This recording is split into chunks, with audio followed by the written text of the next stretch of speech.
യുവരാജ് ഗോകുൽ, ഈ മെക്സവൻ വിമർശനങ്ങളിൽ നിന്ന് AP വിഭാഗം പിന്മാറിയ കാര്യങ്ങളാണ് നുസ്രത്ത് ജഹാൻ വിശദീകരിച്ചത്. അതിൽ നുസ്രത്ത് എടുത്തു പറഞ്ഞൊരു സംഗതി എന്ന് പറയുന്നത് ഈ മൗദൂദികളും സുന്നികളുമൊക്കെ എങ്ങനെ ഒറ്റക്കെട്ടായി രംഗത്ത് വരുന്നു, അതിൻ്റെ വളരെ കൃത്യമായ കാര്യമെന്ന് പറയുന്നത് നരേന്ദ്രമോദി വിരോധമാണ്. അങ്ങനെ കണക്കാക്കാമോ ഈ ഒരു പിന്മാറ്റത്തിൽ നിന്ന്? അല്ല, ഇതിനകത്ത് രണ്ട് പോയിൻ്റായിട്ട് മറുപടി പറയണം കേട്ടോ. ഒന്ന്, ഇപ്പം നിങ്ങൾ നീലിമ ഉന്നയിച്ച ചോദ്യത്തിൽ അതിനുശേഷം ജയരാജ് സാറ് പറഞ്ഞ പോയിന്റിലേക്കും പോകേണ്ടതുണ്ട്.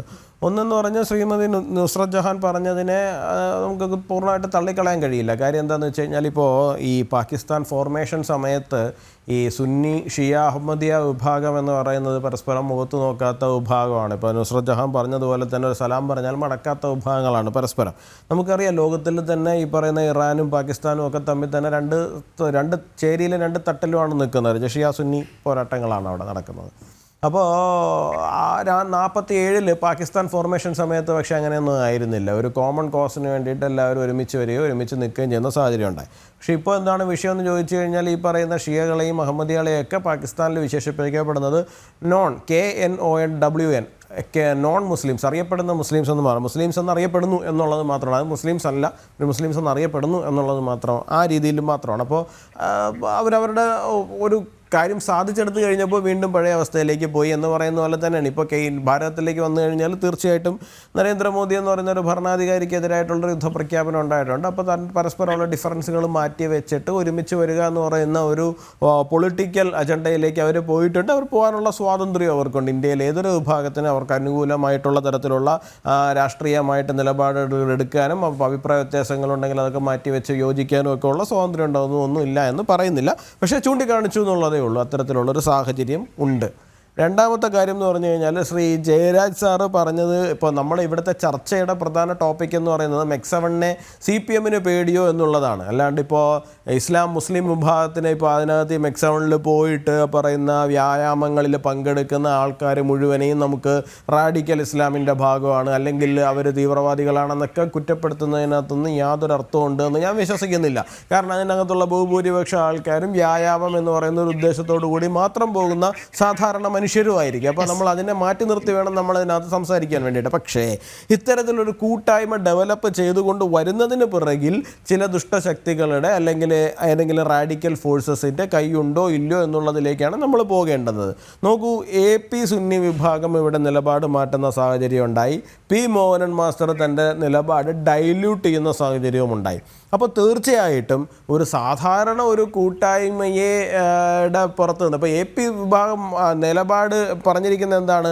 തങ്ങൾ അതിനെതിരെ അല്ല പറഞ്ഞത്, സ്ത്രീകളെ പ്രദർശിപ്പിക്കുന്നതിന്. അത് തന്നെ ഒരു പിന്തിരിപ്പൻ ചിന്താഗതിയാണ്. സ്ത്രീകൾ എന്താ പ്രദർശന വസ്തുക്കളാണോ? സ്ത്രീകളെ പ്രദർശിപ്പിക്കുന്നതിനെതിരെയാണ് എന്നൊക്കെ പറയും. അപ്പോൾ അങ്ങനെ ഉരുണ്ട് മാറാൻ വേണ്ടിയിട്ട് AP സുന്നി വിഭാഗത്തിനെ പ്രേരിപ്പിക്കുന്ന ഒരു ഘടകം. അതാണ് ഞാൻ നേരത്തെ പറഞ്ഞത്. ഏതോ ഒരു ബ്രിഡ്ജ് അങ്ങോട്ടേക്ക് വർക്ക് ചെയ്തിട്ടുണ്ട്. മോഹനൻ മാസ്റ്ററുടെ നിലപാടിനെ ഡൈല്യൂട്ട് ചെയ്യുന്നതിനകത്തേക്കും അത് വന്നിട്ടുണ്ട്. ഇവിടെ നമുക്ക് CPM പരിപൂർണമായിട്ടും വിശ്വസിക്കുവാൻ സാധിക്കില്ല. ഇപ്പോൾ ശ്രീ ജയരാജ് സാറ് പറഞ്ഞ ഒരു കാര്യം എന്ന് പറഞ്ഞു കഴിഞ്ഞാൽ, CPM നല്ല ധാരണയുണ്ട്. റാഡിക്കൽ ഇസ്ലാമുമായിട്ട് കൈകോർത്ത് കഴിഞ്ഞാൽ റാഡിക്കൽ ഇസ്ലാം ഇടതുപക്ഷത്തിനെ വിഴുങ്ങുക മാത്രമാണ് ചെയ്തിട്ടുള്ളത്. ചരിത്രം പരിശോധിച്ചാൽ അങ്ങനെയാണ്. അപ്പോൾ അതുകൊണ്ട് ഞങ്ങൾ അങ്ങനെ ചെയ്യില്ല എന്നൊക്കെയാണ് അദ്ദേഹം പറയുന്നത്. എൻ്റെ പൊന്ന് സാറേ, നിങ്ങൾ അതിനകത്ത് ജമാഅത്തെ ഇസ്ലാമിയുടെയും പോപ്പുലർ ഫ്രണ്ടിൻ്റെ പേരാണ് എടുത്തു പറഞ്ഞത്. നിങ്ങൾ ജമാഅത്തെ ഇസ്ലാമിയുമായിട്ട് 2015 വളരെ ഓപ്പണായിട്ട് അലയൻസ് ഉണ്ടാക്കി കേരളത്തിൽ തിരഞ്ഞെടുപ്പ് നേരിട്ട ആൾക്കാരാണ്. സാറിന് വേണമെങ്കിൽ 2015 ഹിന്ദുവിൻ്റെ റിപ്പോർട്ട് വേണമെങ്കിൽ ഞാൻ വായിക്കാം, അല്ലെങ്കിൽ സാറിന് അയച്ചു തരാം. അതിനകത്ത് വ്യക്തമായിട്ട് കോഴിക്കോട്, മുക്കത്ത് തുടങ്ങി പല സ്ഥലങ്ങളിലും CPM എങ്ങനെയാണ് സ്ഥാനാർത്ഥിയെ നിർത്താതെ മുസ്ലിം ലീഗിനെതിരായിട്ട് മത്സരിക്കുന്ന ജമാഅത്തെ ഇസ്ലാമി സ്ഥാനാർത്ഥികളെ പിന്താങ്ങുന്നതെന്ന് കൃത്യമായിട്ട് പറഞ്ഞിട്ടുണ്ട്.